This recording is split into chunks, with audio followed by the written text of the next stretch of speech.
आऊज़ बिल्लाहि मिनश शैतानिर रजीम बिस्मिल्लाहिर्रहमानिर्रहीम। अस्सलाम वालेकुम डियर स्टूडेंट्स। आज की इस इम्पोर्टेंट वीडियो में मैं आपको बताऊंगा कि CSS PMS और तहसीलदार के टेस्ट के लिए किसी का लिखा हुआ ऐसे यानी मल्टी ऐसे एक्सेप्टेबल हैं या नहीं। तो आपको बताता चलूँ, मैं अपने मौक़िफ़ की तरदीद करूँगा आखिर पे, लेकिन सबूत और दलाइल की रोशनी में, ठीक है। और आप लोग इत्फाक भी करेंगे मेरी बात से, तो आपने वीडियो को लाजमी आखिर तक वॉच करना है। ये वीडियो उन लोगों के लिए है जो कहते हैं कि CSS या PMS या तहसीलदार के टेस्ट में मल्टी ऐसे एक्सेप्टेबल नहीं। सबसे पहले मैं आपको बताता चलूँ कि CSS PMS और तहसीलदार के टेस्ट में जो चीज़ें फेल करवाती हैं ना, वो पहले वजूहात में हम डिस्कस करेंगे, वो चीज़ें डिस्कस करेंगे जिनकी वजह से स्टूडेंट फेल होते हैं। अगर हमको ये पता चल जाए ना, तो हम लोग ऐसे में फेल नहीं होंगे और हम इस तरह की बातें ही नहीं करेंगे कि CSS या PMS या तहसीलदार के टेस्ट के लिए मल्टी ऐसे एक्सेप्टेबल है भी या नहीं, ठीक है। तो जानते हैं जी कौन कौन सी वजूहात है जिनकी वजह से ऐसे फेल होता है। डी ट्रैक होना, यानी आपसे ऐसे पूछा गया जी वुमेन पर, आपने लिख दिया एजुकेशन पर, तो ये याद रखें कि जब उसने ऐसे ही कोई और पूछा है, आपने जवाब ही कोई और दिया है, मतलब ऐसे को आपने समझने की कोशिश नहीं की और जवाब जो आपके जहन में आ गया वो लिख दिया, तो ये डी ट्रैक होता है। मतलब आपसे सवाल ए पूछा है और जवाब आप बी लिख रहे हैं, तो आपको फेल कर देगा ऐसे में। तो आपने डी ट्रैक नहीं होना, आपने ऐसे के मौजू को समझना है, ठीक है। दूसरी बात इररेलेवेंट, आप ऐसे में ऐसे के टॉपिक को तो समझ गए, ऐसे के टॉपिक को तो समझ गए, लेकिन बात यह है कि दरमियान में आपने रास्ता चेंज कर लिया। इंट्रोडक्शन आपने ठीक लिखा है, रेलिवेंट लिखा है, लेकिन आगे जाकर आपने गलत रास्ता इख्तियार कर लिया है, यानी आपने जाना दाएं था, चले गए आप बाएं हैं, तो ये डी ट्रैक होता है, ठीक है। डी ट्रैक होना मतलब ये है कि इररेलेवेंट आपने लिख दिया जी, ठीक है। मतलब आगे जाकर आप डी ट्रैक हो गए।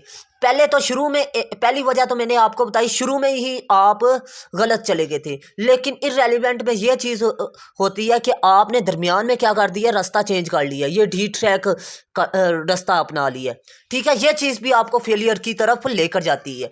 3 बड़ी वजूहात नहीं है बल्कि 7 वजूहात हैं CSS के ऐसे की, वो सब की सब आपको दिखाऊंगा इंशाल्लाह इसी वीडियो में। आपने वीडियो को लाजमी आखिर तक वॉच करना है। ये दलाइल में पेश कर रहा हूँ कि CSS में मल्टी ऐसे एक्सेप्टेबल है या नहीं, वो मैं आखिर में बताऊंगा। डी फार्म होना, मतलब आप लोगों ने क्या किया जी, डी फार्म होना शुरू कर दिया है। आपने क्या किया जी, एक पैराग्राफ जोन सा है, ठीक है। ऐसे में आपने फर्ज कर लें CSS के लिए आपने 20 पैराग्राफ लिखे हैं, PMS के लिए आपने लिखे हैं जी कम से कम 10 पैराग्राफ, और तहसीलदार के लिए आपने 7 पैराग्राफ लिखे हैं। अब एक पैराग्राफ तो आपका जा रहा है जी, 2 पैराग्राफ आपके जा रहे हैं जी तकरीबन 2 पेजेस पर, 4 पेजेस पर 2 पैराग्राफ, और बाकी 2 जोन से हैं वो आपके जा रहे हैं 10 पेजेस पर। तो ये आपका डी फॉर्म होता है, मतलब एक पैरे को आप ज़्यादा बयान कर देते हैं, एक पैराग्राफ को आप कम बयान करते हैं। ये 2 चीज़ें आपकी फेलियर की तरफ लेकर जाती हैं। मतलब ये कि आपने एक पैराग्राफ ज़्यादा लिखा है, अब एक पैराग्राफ ज़्यादा लिखने का नुकसान क्या हुआ है, वो ये हुआ है कि मौजू तब्दील हो गया ऐसे का ऊपर जाके। मतलब इकोनॉमी इन पाकिस्तान था, आपने उसमें लिखना था एक ही पॉइंट सी पैक वाला, ठीक है, आपने उस पर 10 पेजेस लिख दिए, तो आपका तो ये तब्दील हो गया मौजू, तो ये चीज़ आपको फेलियर की तरफ लेकर गई, ठीक है। दूसरी वजह ये होती है डी फॉर्म में कि मतलब आपने इंट्रोडक्शन आखिर पे लिख दिया है, कंक्लूजन शुरू में लिख दिया है, ठीक है। कॉजेज आपने इंट्रोडक्शन में लिख दिए हैं, इस तरह की चीज़ें आपने कर दी ना, मतलब एक तरतीब के साथ नहीं चले तो आप लोग फेल हो जाते हैं, ठीक है। और पैराग्राफ स्ट्रक्चर भी आपका गलत होता है, ठीक है, डी फॉर्म में। अब बात करते हैं नेक्स्ट हेडिंग आपने किसी भी सूरत में नहीं देनी। अब दूसरा पैराग्राफ आपने शुरू करना है तो उससे भी मार्कर से आपने स्टार्ट नहीं करना, ठीक है। नंबरिंग आपने नहीं देनी, नंबरिंग दे देते हैं स्टूडेंट। मैप्स आपने नक्शे नहीं बनाने, टेबल नहीं बनाना, ऐसे है, ठीक है। ये चीज़ें आपको फेलियर की तरफ लेकर जाती हैं। कोई भी ऐसे है आपने ये चीज़ें लिख दी है ना, तो आप ये, मैं आपको गारंटी देता हूँ आप फेल हैं, ठीक है। ये चीज़ें आपको पता चल गई कि ये 7 चीज़ें हैं जो कि आपको फेलियर की तरफ लेकर जाती है। अब जो स्टूडेंट कहते हैं ना कि मल्टी ऐसे या फिर किसी का लिखा हुआ है ऐसे एक्सेप्टेबल नहीं, तो वो सरासर गलत है। क्यों? क्योंकि हमने पढ़ लिया कि ये 7 चीज़ें फेलियर की तरफ लेकर जाती हैं, मल्टी ऐसे फेलियर की तरफ नहीं लेकर जाता। क्यों नहीं लेकर जाता? क्योंकि मैं आपको बता दूं, मल्टी ऐसे आप लोग लिख सकते हैं। उसमें आपने जो मैंने मल्टी ऐसे लिखे हैं उनमें आपने सिर्फ क्या करना है, आपने फैक्ट्स एंड फिगर ऐड करने हैं, कोटेशन ऐड करनी है, रेलिवेंट आपने हुक तैयार करके जानी है। ठीक है, आपने ये तीन चीज़ें तो आप तैयार करके जाएंगे तो वो आपको कैसे फेल करेगा? हाँ, हर टॉपिक की आप तैयार करके जाए ना, तो फिर आपको वो फेल कैसे करेगा? मेरा सवाल ये है। मैं आपको बता दूं, सिर्फ आप आउटलाइन आउटलाइन भी आपको मल्टी मिलेगी। ठीक है, वो आपने तैयार की होगी। ठीक है, हुक आपका जो सा हुक आपने तलाश करके जाना है। ठीक है, इंट्रोडक्शन का थोड़ा सा पैराग्राफ मैंने दिया होगा ऐसे के दरमियान। ठीक है, CSS PMS और तहसीलदार के लिए। ठीक है, और बाकी बात रहेगी कोटेशंस की, तो वो आपने तैयार करके जानी है। और बाकी बात रहेगी फैक्ट्स एंड फिगर की, तो वो मैं आपको दे दूंगा हर टॉपिक की। तो फिर फेलियर की तरफ आप क्यों जाएंगे? फेलियर तो फेलियर का सवाल ही नहीं पैदा होता। और बाकी जो लोग कहते हैं ना कि किसी का उठाया हुआ ऐसे एक्सेप्टेबल नहीं CSS PMS और तहसीलदार के लिए, ओ अल्लाह के बंदो, आप लोगों ने कोई नई अंग्रेजी ईजाद कर दी है? मेरा सवाल तो ये है, क्योंकि आप नर्सरी से लेकर MA तक तकरीबन क्या करते हैं, ABC सीखते हैं। अब ABC के हरफों को आपने क्या कर दिया, सेंटेंस की शक्ल में बना दिया, अल्फाज की सूरत में। अल्फाज को आपने सेंटेंस बना दिया, सेंटेंस तो वही हो गए। अब एक भी लफ्ज़ नहीं कॉपी होगा। ये जो कहते हैं ना कि ऐसे मल्टी एक्सेप्टेबल नहीं है, वो सरासर गलत है। क्योंकि आपने कोटेशन अलग से ऐड की हैं, फैक्ट्स एंड फिगर अलग से ऐड की हैं। ठीक है, और इसके अलावा क्या ऐड किया है, आपने कोटेशन से ऐड की हैं। तो वो आपको फेल क्यों करेगा? ये लोग गलत हैं। ठीक है, अब एक अहम बात बताता चलूँ। अगर आप लोग CSS की तैयारी करना चाहते हैं, या PMS की तैयारी करना चाहते हैं, या आप तहसीलदार की तैयारी करना चाहते हैं, तो मोस्ट वेलकम।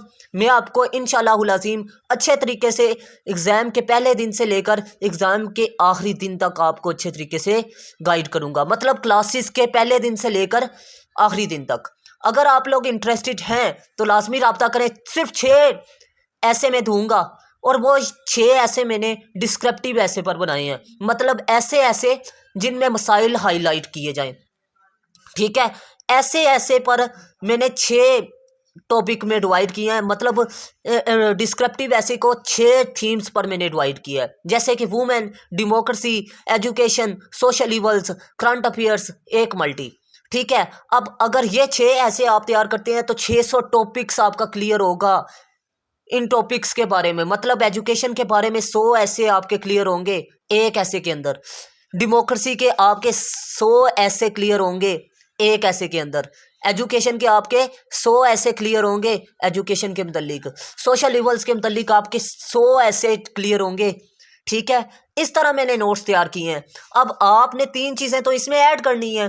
एक आपने हुक तैयार करके जाना है, दूसरा आपने क्या तैयार करके जाना है जी, दूसरा आपने तैयार करके जाना है जी कोटेशंस, तीसरा आपने फैक्ट्स एंड फिगर तैयार करके जानी है। मतलब आपने PMS वालों के लिए सिर्फ मैं 200 अल्फाज कहूँगा वो तैयार करके जाएं, और CSS वालों के लिए 500 अल्फाज कहूँगा, और बाकी जो उनसे लोग हैं तहसीलदार वाले, वो सिर्फ 100 अल्फाज तैयार करके जाएंगे, उनका ऐसे पास हो जाएगा। ठीक है, फिर ऐसे बातें करने की क्या ज़रूरत है कि ये बंदा चूरन बेच रहा है? वो चूरन बेचने की बात नहीं है, आपने मुझे देखा नहीं है। ठीक है, और देखे बगैर आप लोग गलत बात सोच रहे हैं, तो ये आपके नज़र और नजरिए में फ़र्क है आपके। ठीक है, ये मेरी गलती नहीं है, आपने नोट्स देखे नहीं है, और बगैर देखे और बगैर तस्दीक किए आप लोग कमेंट सेक्शन पर कर देते हैं जी ये बात कि ये तो सर चूरन बेचने की बात कर रहे हैं। चूरन बेचने की बात है ही नहीं। काइंडली आपने इस चीज़ से बचना है। ठीक है, और कोशिश करनी है कि मेरी हदायत पर अमल करना है, और एक बार आप लोग आजमाएं मुझे। ठीक है, देखें नोट्स, फिर उसके बाद आप लोग फैसला करें कि ये नोट्स एक्सेप्टेबल हैं या नहीं। मेरी हदायत पर अमल करके तो देखें। आपको बता दूं, नेशनल ऑफिसर्स एकेडमी के पास ये नोट्स मल्टी हैं, लेकिन वो 2 लाख के से कम कीमत पर बेचते ही नहीं है, फ़रोख्त ही नहीं करते। उन स्टूडेंट्स को देते हैं जिनको उन्होंने पास करवाना होता है। ठीक है, मेरे एक करीबी दोस्त ने ये मुझे बात बताई थी, और अल्लाह का शुक्र है मैं आम स्टूडेंट्स को भी ये प्रोवाइड कर रहा हूँ। ठीक है, ये हक हर किसी के पास है, इल्म हासिल करना और अच्छा ओहदा हासिल करना। ठीक है, ऐसे बातें करने का कोई फ़ायदा नहीं है। ठीक है, मैं किसी की मुखालफत नहीं करता। ठीक है, मैं उम्मीद करता हूँ आपको वीडियो अच्छी लगी। अगर वीडियो अच्छी लगी तो लाजमी लाइक कीजिएगा और दोस्तों के साथ लाजमी शेयर कीजिएगा और मुझे दुआओं में याद रखिएगा। अल्लाह हाफिज़। पाकिस्तान जिंदाबाद, पाकिस्तान पाइंदाबाद।